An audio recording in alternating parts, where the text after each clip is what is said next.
설교 제목은 예수 탄생을 지켜라 입니다. 큰 은혜 되시기 바랍니다. 아멘. 예수님이 거저 탄생한 것 같지만 성경을 깊이 묵상하고 읽어보면 이 기적적인 일이 하나님의 은혜 가운데 탄생이 되었다. 불가능한 것이 많았는데 하나님의 은혜로 예수님이 탄생하셨다 하는 것을 여러분 아시고 감사하시고 믿으시기 바랍니다. 아멘. 아멘. 제가 구약 성경을 아침에 말씀을 보내는 분들이 있는데 구약 성경을 작년 9월달부터 보냈더라고요. 작년 9월달부터 보내서 지금 올해 이제 9월달이 돼서 구약 성경을 보냈어요. 아주 샅샅이 훑어야 되겠다. 내가 전에 읽지 않은 부분 토시 하나도 놓치지 말아야 되겠다. 그래서 샅샅이 읽어가지고 은혜 받은 걸 보냈어요. 이제 신약으로 들어왔는데 신약 성경을 읽다 보니까 마태복음에 전에 느끼지 못했던 걸 하나님이 느끼게 해주셨어요. 물론 전에도 스쳐 지나갔습니다만은 딱 은혜 받았는데 그 중에 예수 탄생에 관한 것이었습니다. 그래서 제가 오늘 예수 탄생을 지켜라 라는 제목을 여기서 정하게 된 것입니다. 예수님의 족보에 보면은 마태복음 1장 12절에 이런 말씀이 있습니다. 바벨론으로 잡혀간 후로 여고냐는 스알디엘을 낳고 스알디엘은 스룹바벨을 낳고 이런 부분이 있습니다. 여러분 이 마태복음을 읽다 보면 읽을 때 많은 사람들이 포기하는 부분이 있어요. 뭘 포기해? 왜 포기하느냐? 마태복음 1장을 읽어보면 낳고 또 낳고 이 얘기만 있으니까 에이 그만두자 이거 안 읽거든요. 그런데 여기 깊은 뜻이 있더라고요. 바벨론으로 잡혀갔으면 이제 나라를 잃은 거 아닙니까? 그런데 나라를 잃은 중에서도 하나님이 그의 자손들을 태어나게 하셨다. 만약에 나라를 잃어서 하나님이 그의 자손을 태어나지 못하게 하고 자손들을 모두 죽이게 했다. 그러면 그의 자손 중에 예수 그리스도가 태어나지 못했을 것입니다. 하나님은 다른 나라에 잡혀갔지만 최악의 상황이었지만 하나님은 지키셔서 거기서도 자녀가 태어나게 하시는 미래를 준비하게 하셨다 하는 것입니다. 여러분 최악의 상황에서도 우리 하나님이 미래를 준비하고 계시다. 여러분 믿으십니까? 아멘. 믿으셔야 됩니다. 아멘. 나한테는 최악이지만 하나님은 그 뒤에서 나를 위해서 엮어가시고 나뿐만 아니라 하나님의 일들을 위해서 엮어가시고 또 길을 내시고 장애물을 치우시는 분이시다. 또 성경을 읽다가 마태복음 19장과 마태복음 24절에 1장 19절과 1장 24절에서 은혜를 받았는데요. 거기 뭐냐면 꿈에서 깨어난 요셉은 주의 천사가 명령한 대로 마리아를 아내로 맞아들였습니다. 이 요셉이 결혼하려고 하는데 자기의 그 약혼한 아내에 될 사람이 아기를 가진 거예요. 여러분 당시에 그 결혼할 대상자가 결혼도 안 한 사람이 아기를 가지면 어떤 문제가 있냐면 이거는 가늠한 여인이라고 해서 돌로 쳐 죽이는 것입니다. 그런데 이 요셉이 자기가 그 여자와 손도 붙잡지 않았는데 아기를 잉태했다고 하니 얼마나 놀랄 일이에요. 이게 얼마나 놀랄 일이에요. 가슴이 떨리고 두근두근 거리는 일 아니겠습니까? 근데 요셉은 좋은 사람이에요. 아주 성경에 보면 좋은 사람이 일어나 있어요. 그래서 만방에 알리면 이 마리아가 죽는 겁니다. 돌에 맞아 죽는 거예요. 그러니까 돌에 맞아 죽는 거를 방지하기 위해서 조용하게 파혼을 하려고 했던 것입니다. 그렇죠? 이 남자가 얼마나 선한 사람입니까?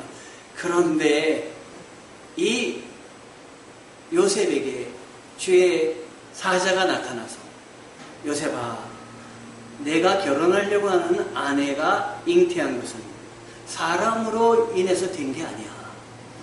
내가 큰 뜻을 가지고 성령으로 잉태한 거니까 너 그 여인을 마다하지 마. 이렇게 얘기했던 거예요. 여러분 이 말을 듣고 하나님이 하나님임을 인정하지 않는 사람은 그냥 그 말을 내쳐버릴 수도 있어요. 별 얘기를 다 하네 하고요. 그러면 위기가 오는 거예요. 예수는 탄생하지 못하는 거예요. 그런데 이 요셉은 하나님의 사람이라 영적인 것에 민감한 사람이었어요. 은혜가 넘치는 사람이었어요.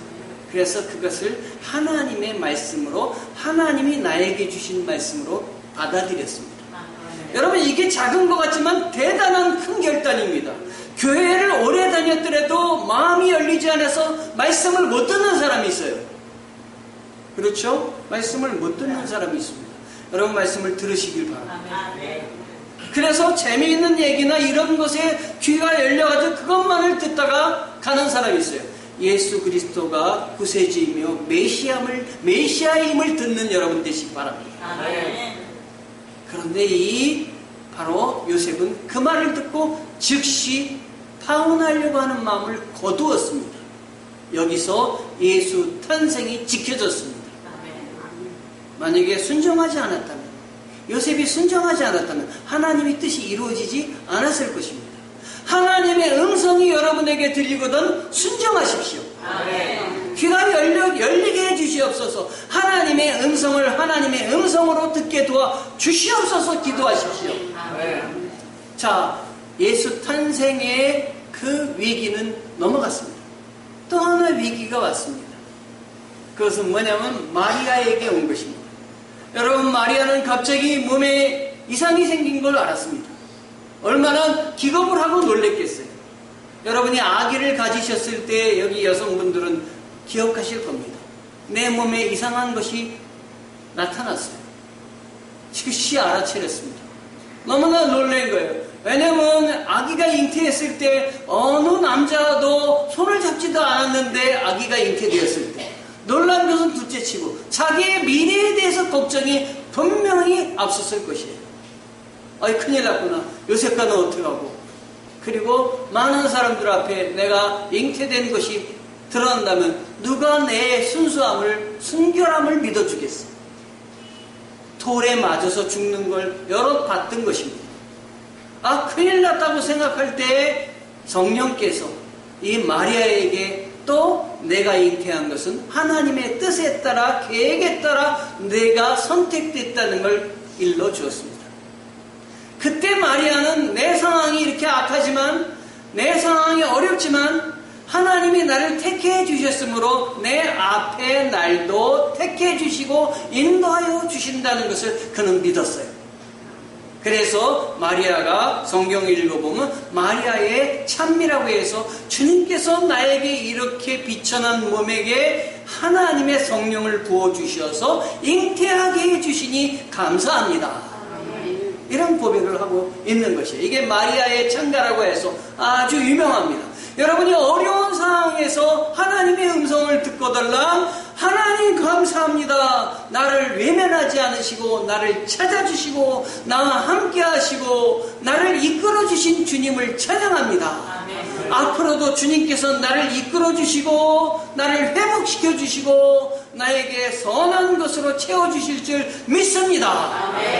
그렇게 기도하고 받아들이는 사람이 믿음 있는 사람입니다. 눈물로 원망으로 지내는 것은 하나님의 사람이 아닙니다. 이 마리아의 순종으로 예수 그리스도의 탄생이 지켜졌습니다.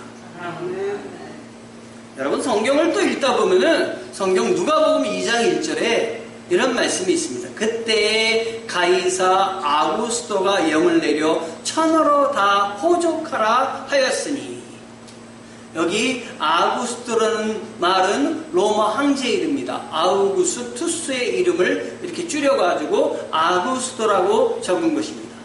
로마 황제가 뭐라고 명령을 내렸느냐? 태어날 아기를 가진 사람은 다 호적을 해라. 너의 본적지에 가서 호적을 해라. 라는 명이 떨어졌습니다. 이 요셉과 마리아는 아기를 낳기로 결심했습니다. 그러면 이제 호적을 해야 됩니다. 그런데 이 황제가 본적 가서, 너의 고향에 가서 호적을 하라 그러는데 이 요셉과 마리아의 고향은 어디냐면 베들레헴이었습니다. 근데 이게 왜 중요하냐? 이 다음에 메시아가 태어날 텐데 그 메시아는 어디서 태어난다고 성경에 예언이 되어 있냐면 미가라는 선지자가 예언을 하였는데 베들레헴에서 태어날 거다. 거기는 다윗의 고향이다. 다윗의 후손이기 때문에 베들레헴에서 태어난다. 라고 예언이 되어 있습니다. 그래서 미가가 예언하면서 이 베들레헴은 작은 고리지만 아주 조그만 곳이에요. 뜻이 떡집, 빵집이란 곳인데 이 조그만 곳에서 태어나기 때문에 작은 고리지만 왕이 태어나는 곳이니까 작은 곳이 아니다. 이렇게 이야기를 한 거예요. 그러니까 만약에 성령으로 잉태했다 할지라도 이 마리아와 요셉이 지금 살고 있는 것이 나사렛 지역인데 나사렛에서 태어났다면 그는 태어났다 할지라도 뭐가 될 수가 없냐면 그리스도가 될 수가 없는 거예요. 그리스도는 어디서 태어나야만 되냐면 어디요? 베들레헴에서만 태어나야 됐기 때문입니다. 그런데 놀랍게도 하나님은 때를 맞추신 거예요. 때가 움직이게 하신 거예요. 그 황제가 호적을 원 고향에 가서 하라 그러니까 그들이 움직일 수밖에 없었던 거예요. 그래서 베들레헴에 가서 나게 하시는 하나님의 섭리며 하나님의 움직이심입니다. 이걸 믿으셔야 됩니다. 하나님이 움직여 주십니다. 하나님이 여러분을 움직여 주십니다.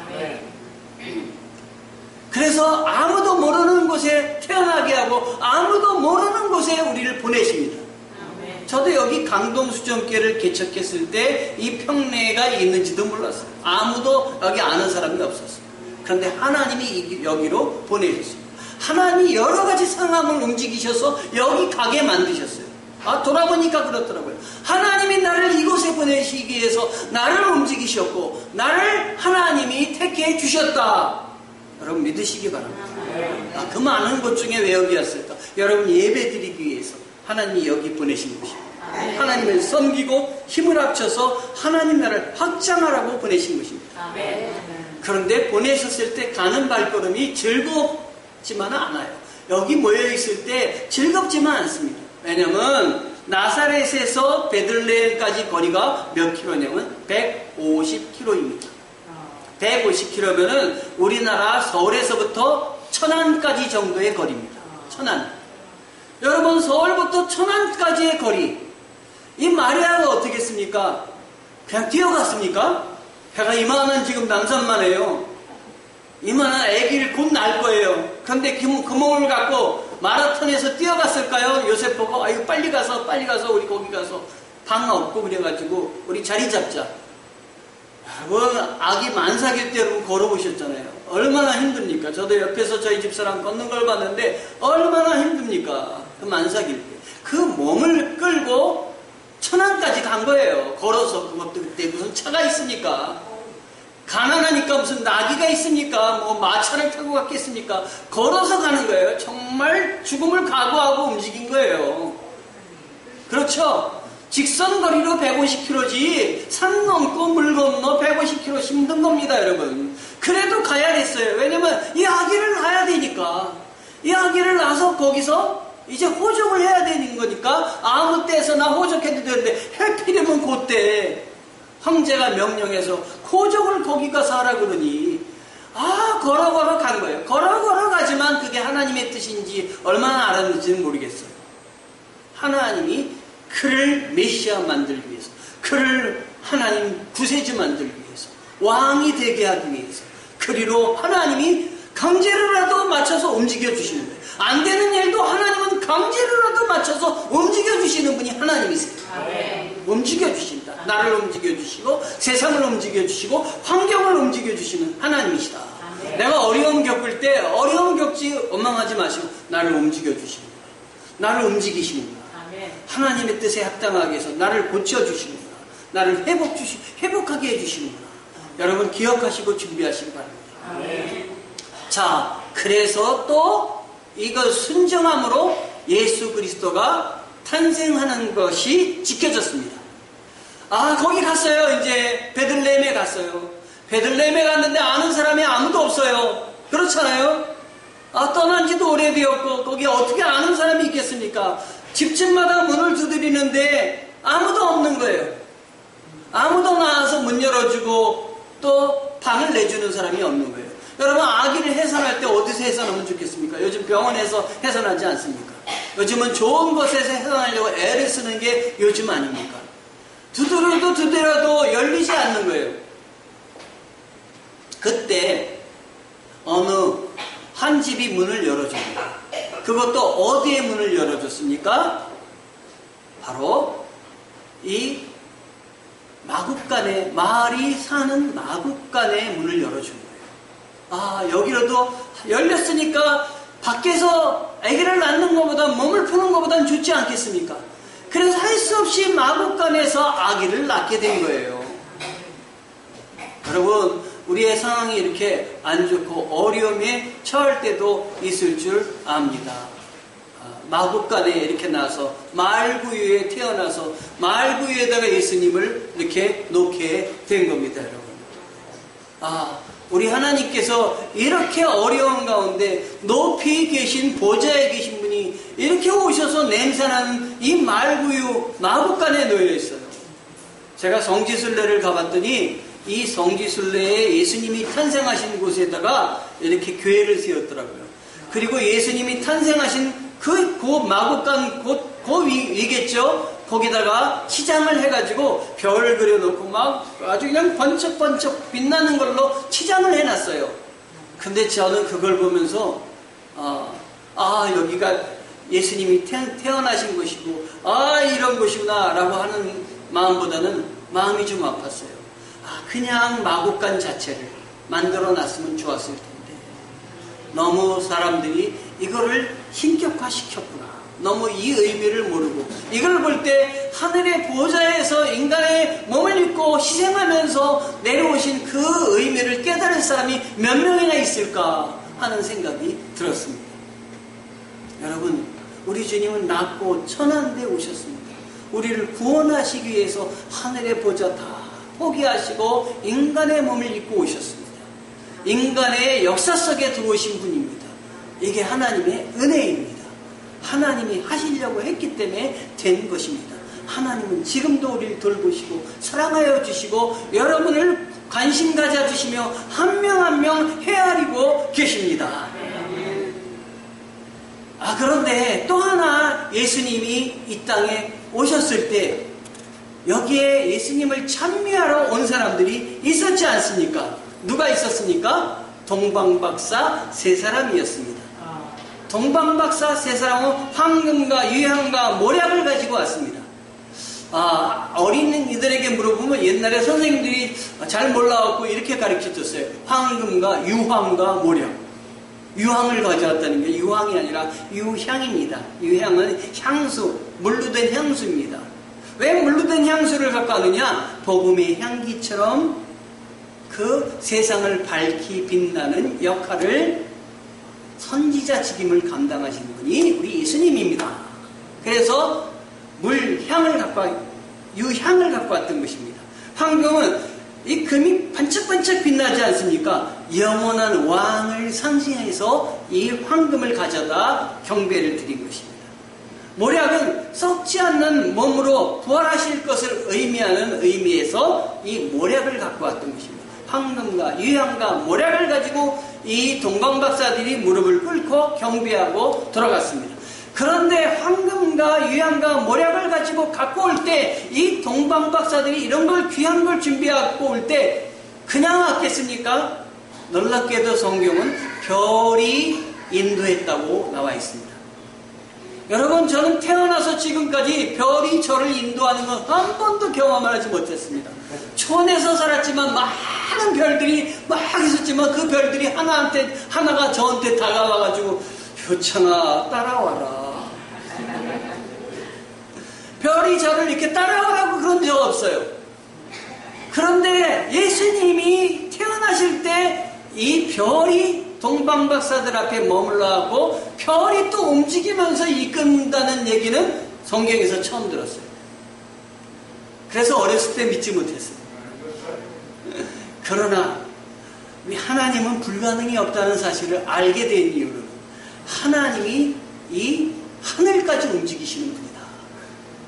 저는 그거를 고백합니다. 이건 믿음으로 고백하는 거예요.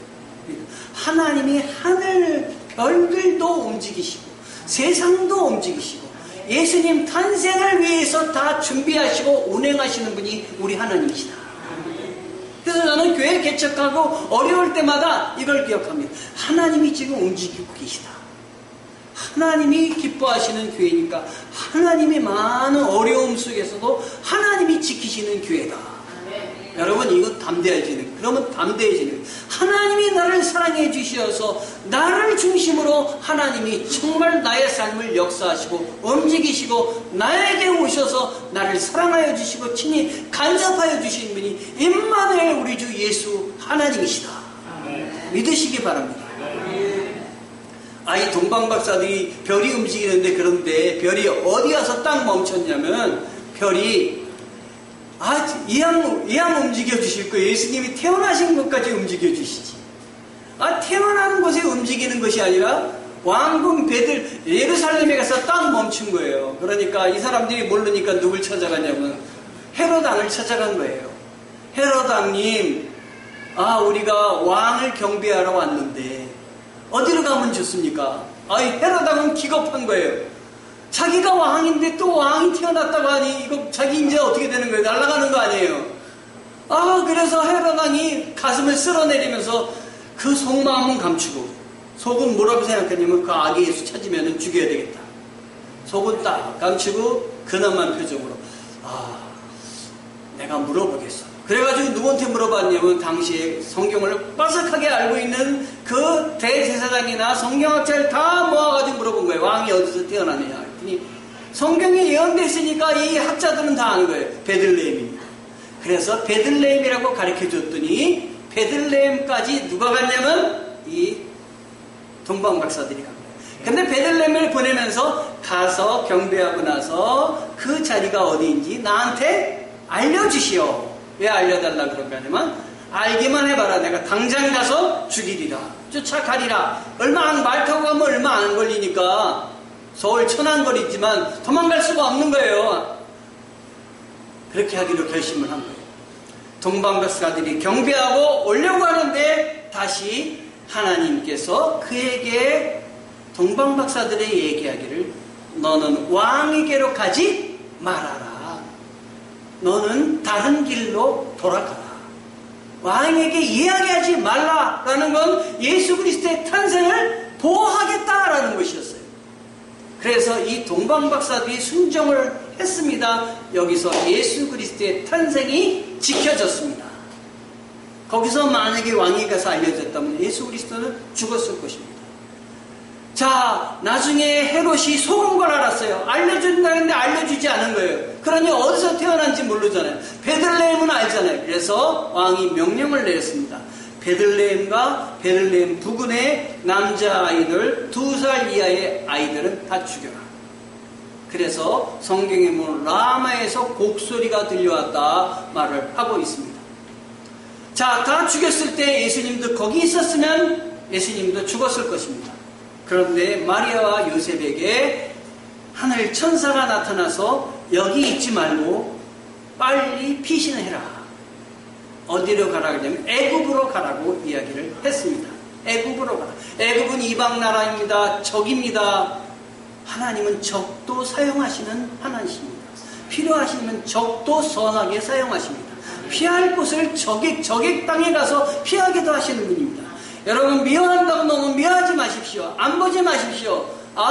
그 사람 쳐낼 거야 안 볼까 하지 마십시오. 하나님은 그 사람도 필요하니까 두셨습니다. 여러분. 참 그걸 느꼈어요. 필요하시니까 두시는구나. 그러므로 하나님만 바라보고 나가야 되겠다. 거기 가서 바로 예수님이 이제 위기를 모면하셨습니다. 그런데 우리 하나님께서는 거기가 있는 예수님에게, 마리아와 요셉에게 이제 그 왕이 죽었으니까 돌아오거라 하는 말씀을 또 주십니다. 그래서 이 왕은, 요셉과 마리아는 고국으로 되돌아왔습니다. 자기가 살고 있는 나사렛으로 들어갔습니다. 회복시켜 주시는 하나님입니다. 원상태로 돌아가게 하시는 하나님이십니다. 여러분 몸에 이상이 생겼을 때 하나님이 그것을 통해서 여러분을 다시 무장시켜 주시고 회복시켜 주실 줄 믿습니다. 하나님이 도와주실 줄 믿습니다. 자, 그런데 이렇게 아기 예수를 죽이려고 하는 많은 음모, 그래서 탄생을 막으려고 하는 음모가 있었습니다. 그 중에 가장 큰 음모는 제가 생각하기에는 누구였느냐? 바로 헤롯 왕입니다. 헤롯 왕으로 하여금 죽이게 했지 않습니까? 그래서 제가 헤롯 왕이 누군가 생각을 해봤습니다. 누구일까 생각을 해봤습니다. 그랬더니 헤롯 왕은 사단이었습니다. 사단. 예수의 행적과 예수께서 가시려고 하는 것을 막는 존재가 사단입니다. 근데 사단은 가장 강력한 힘으로 예수님을 막으려고 했습니다. 당시에 왕이 상다는 힘이 어디 있겠습니까? 그래서 막으려고 했습니다. 그러나 하나님은 사단의 권력이 아무리 강해도 하나님은 결국 사단을 물리치고 이겨내셨습니다.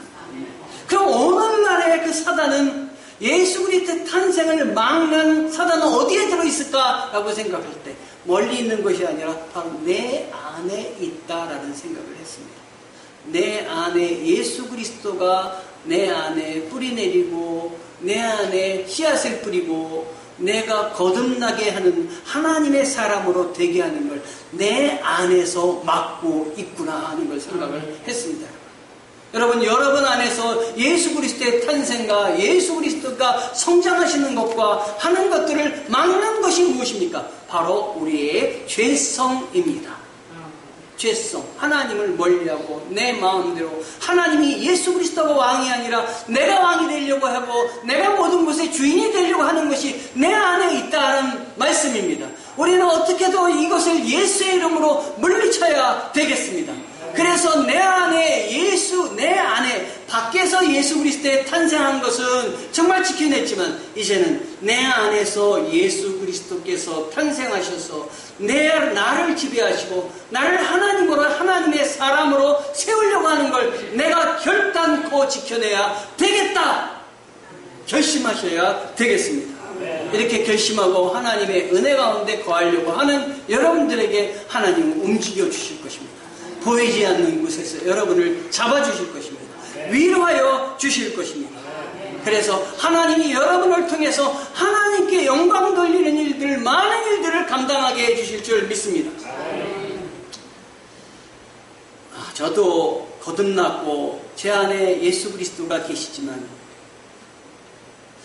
때때로 내 안에 계신 예수님을 영광되게 하며 예수님이 최고로 높여드리고자 하는 마음이 있지만 그렇게 되지 않을 때가 많습니다.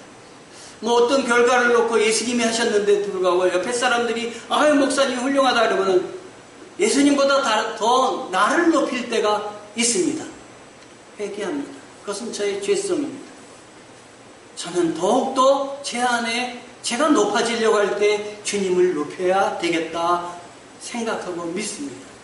여러분 안에 여러분의 죄, 하나님을 믿지 않는 것, 하나님의 뜻대로 살지 않으려고 하는 모든 것들을 이제 회개하시고 주님이 여러분 안에서 탄생하셔서 더욱더 성장하시고 강건하시고 여러분 안에 온전히 주님이 가득 차서 주님의 사람으로 걸어다니는 주님의 제자로 여러분이 드려지기를 주님의 이름으로 축원합니다. 기도하시겠습니다.